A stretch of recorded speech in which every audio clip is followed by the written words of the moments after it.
ভর্তা পছন্দ করে না এরকম মানুষ কিন্তু খুঁজে পাওয়াটা খুবই মুশকিল। অনেকে আছে নাক ছিটকায়, বাট আমার তো ভীষণ পছন্দ। কার কার পছন্দ? আসসালামু আলাইকুম। আজকে একটা ছোট্ট একটা ব্লগ নিয়ে চলে আসলাম, শুটকি ভর্তা। তো কারো একজন ভিডিও দেখেছিলাম যে সে শুটকি ভর্তা বানাচ্ছে, তো সেই মুহূর্তে অনেক বেশি ক্রেভিংস চলে আসলো।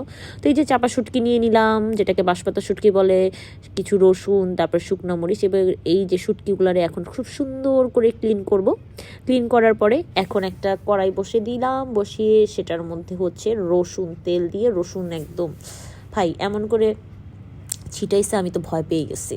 তো রসুনগুলোকে একদম সুন্দর করে বাদামি রং করে একদম ভেজে নিব, যাতে ফ্লেভারটা অনেক স্ট্রং হয়, অনেক মজা হয়।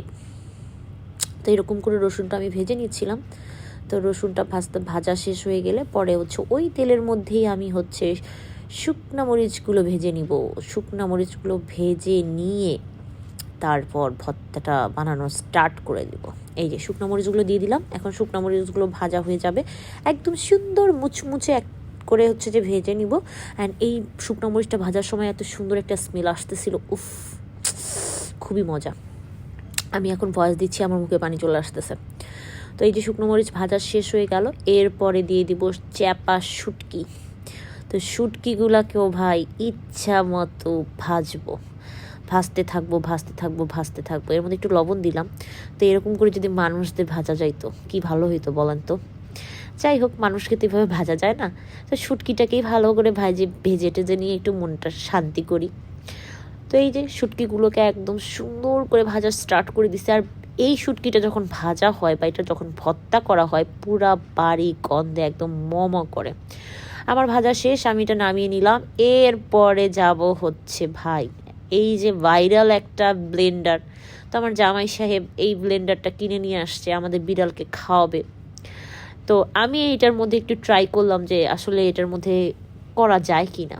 তো করলাম ভাই, মোটামুটিভাবে সব কিছুই ব্লেন্ড হয়েছে, বাট কেন জানি মনে হচ্ছিল যে আমি ঠিক যেরকম একটা ফিনিশিং চাচ্ছিলাম ওইরকম ফিনিশিং আমি এটার মধ্যে পাচ্ছিলাম না। তারপরে কি আর করার, পরে দেখি এরকম অনেকক্ষণ হচ্ছে ব্লেন্ড করতেছিলাম।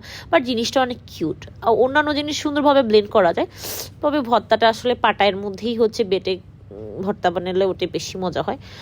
পরে যখন এটাতে আমি সাকসেস হলাম না, তখন অফ ক্যামেরায় আমি পাটার মধ্যে হচ্ছে বেটে নিছি। এরপরে এই যে কাঁচা পেঁয়াজ, শুকনো মরিচ, লেবু পাতা দিয়ে ভালো মতো কচলে উফ, যখনই মনে হচ্ছিল কচলানোর কথা, তখন মনে হচ্ছে মানুষরা যদি এরকম কচলাতে পারতাম। আচ্ছা, পরে হচ্ছে ওই বাটা শুটকিটা, রসুনটা এটার মধ্যে দিয়ে ভালো করে শুধু মাখাচ্ছি অ্যান্ড এই যে আমার ভর্তা রেডি।